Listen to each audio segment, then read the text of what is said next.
Morning guys, I'm Dave Canterbury with Self-Reliance Outfitters in the Pathfinder School, and I don't like just shooting talking head type video update blah blah blah. So I went ahead and put some footage in here of how to utilize the resource that comes from the bark of the honeysuckle vine, which is a very good resource for you to use, and it's very common throughout the eastern woodlands because it's an invasive plant. Just a quick update real quick on this video. I wanted to let you guys know why I haven't been putting videos up for the last 2-3 weeks. It's not because I don't want to make videos. It's really because I haven't had time. I've been doing a lot of traveling and a lot of teaching, and that's really my goal for this year and next year, is to do more worldwide traveling and teaching to give back to the people who've been supporting me overseas for so long and do some one-on-one teaching with groups overseas. I just got back from a trip. I went to Sweden and did a more adventure trip there. We had about 70 people at that event, did some teaching there. I went from there to the Bushcraft show in the UK where there were several thousand people. I did lots of one-on-one and teaching platforms at that event as well. Then I came back and went straight to Blade Show with More Knives and Self-Reliance Outfitters and Pathfinder Knife Shop. And I was there for 4 days. Now I came back and I've had a couple of days to recuperate. And then this morning we started another class, Wilderness First Aid to Medicinal Plants, which is a 4-day class. And I've got classes back to back for the next 3 weekends, as well as a trip to the Indianapolis store in midweek this next week. And then I've got to start to travel again. I'm going possibly to China. I'll let you know details on that when it works out, to do a project there. I have to go to Louisville to a meat processing show there to represent More Knives. And then I also have to do the gathering, the Pathfinder gathering, as well as another trip overseas to Sweden and Denmark to teach in September.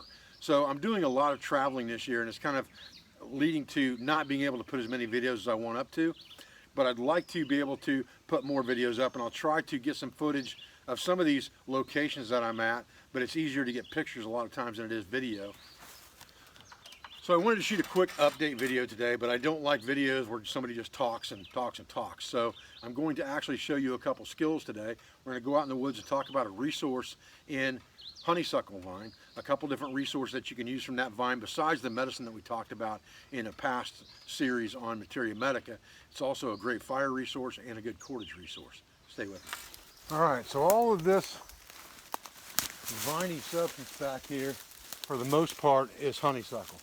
There's a piece of grapevine in here as well, wild grapevine, but most of this is honeysuckle. And if you get this stuff and break it off, just like that, you can see that when you pull that off, the bark comes off in large shreds. I can unwind that bark right off of there. It grows up the tree in a spiral. And I can continue to unwind that off the tree to get this. The outer pieces of that bark that are already dead and dry are your tinder resource.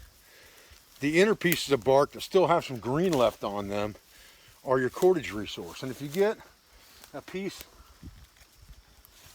let me find a piece that's got some green right here. I'll see if we can show you a really good piece of green material.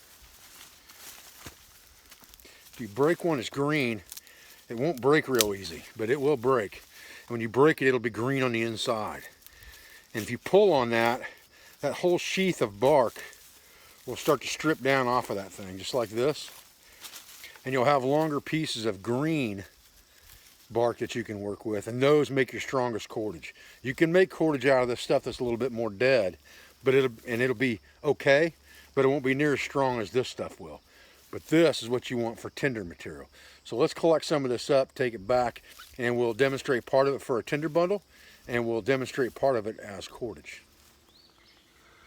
All right, so here's some of that honeysuckle vine bark. And it's been in my pocket for a half an hour maybe, something like that. And I'm just gonna break that stuff up and process it down to increase the surface area, just like I would with tulip poplar inner bark or cedar bark or anything like that. You want to give it maximum surface area so that when you strike it with your ferrocerium rod, there's plenty of place for those sparks to land and catch fire.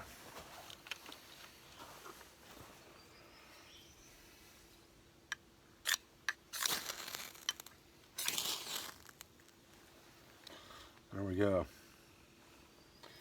Nothing to it. Great resource for fire as well. Okay, so just like any other material that we're going to make cordage out of, and I've got a piece made right here. We're going to take this bark and we'd soak it. And then we just collect the fibers up to get the thickness that we want and a length that we can work with to start making our cordage. And you're just going to twist it down until it folds up on itself, just like you would with any cordage, to start a piece. Just like that. And as soon as it folds over on itself, you're ready to start making cordage out of it with the reverse wrap 2-ply method. Alright? Pretty simple stuff. It's not rocket science. I've got videos on how to do this, how to splice the cordage and all of that stuff. But this stuff makes pretty good cordage. And you can see this piece here is probably 10 inches long. And this is plenty strong enough to use to strap a tripod together or something like that. But I spliced this here and I spliced it here. And it's still good and strong. You're not going to just break that stuff real easily. So it holds up really well. It's a convenient resource that's easier to harvest a lot of times than inner bark.